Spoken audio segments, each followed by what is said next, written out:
he's doing it. Doing it constantly. Each and every time he looks.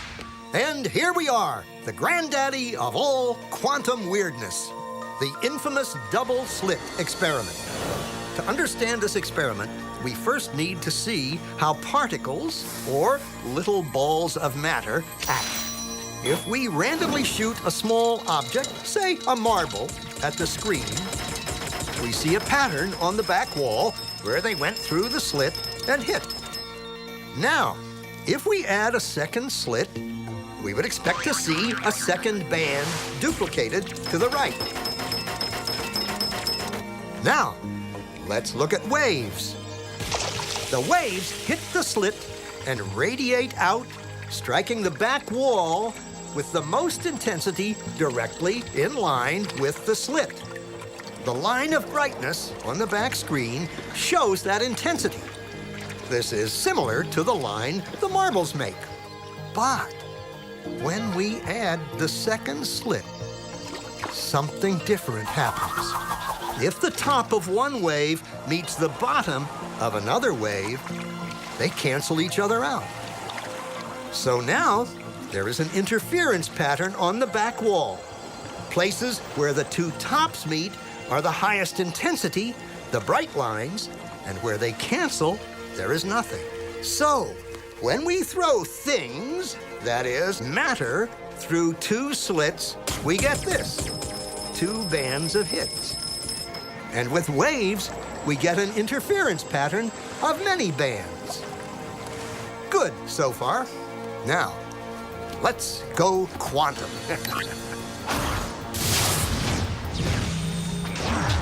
An electron is a tiny, tiny bit of matter, like a tiny marble. Let's fire a stream through one slit. It behaves just like the marble, a single band. So, if we shoot these tiny bits through two slits, we should get, like the marbles, two bands. What? An interference pattern. We fired electrons, tiny bits of matter through. But we get a pattern like waves, not like little marbles. How? How could pieces of matter create an interference pattern like a wave? It doesn't make sense. But physicists are clever. They thought, maybe those little balls are bouncing off each other and creating that pattern. So they decide to shoot electrons through one at a time. There is no way they could interfere with each other. But after an hour of this, the same interference pattern is seen to emerge. The conclusion is inescapable.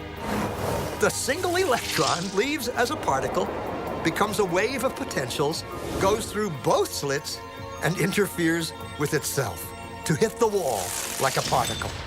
But mathematically, it's even stranger. It goes through both slits, and it goes through neither. And it goes through just one, and it goes through just the other. All of these possibilities are in superposition with each other. But physicists were completely baffled by this. So they decided to peek and see which slit it actually goes through. They put a measuring device by one slit to see which one it went through and let it fly. But the quantum world is far more mysterious than they could have imagined. When they observed, the electron went back to behaving like a little marble. It produced a pattern of two bands, not an interference pattern of many. The very act of measuring or observing which slit it went through meant it only went through one, not both. The electron decided to act differently, as though it was aware it was being watched.